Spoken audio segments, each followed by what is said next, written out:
Okay, park light ilaw check po tayo, no? So ito yung ilaw ng park light natin ngayon.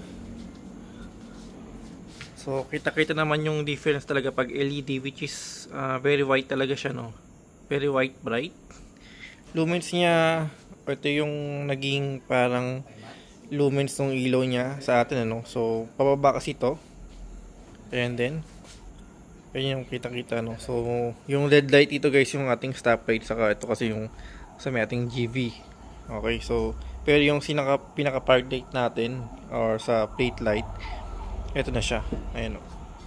So sa malayo, ayan, kitang-kita naman yung pagka bright white talaga ng park light natin na LED. Kaya ayan, and then yun nga, oh.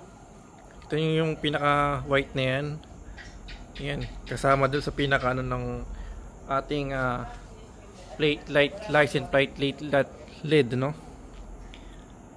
So ayan po guys, ano, ayan po yung liwanag niya, takita. Although medyo maliwanag sa paligid natin, ayan, may mga ilaw kasi doon, pero dito pa lang kita-kita. Ito yung makalabas ng ano pa, no, medyo madilim, pero laki ng difference talaga, laki ng naging liwanag niya ngayon. Ayan, so yun, ayos.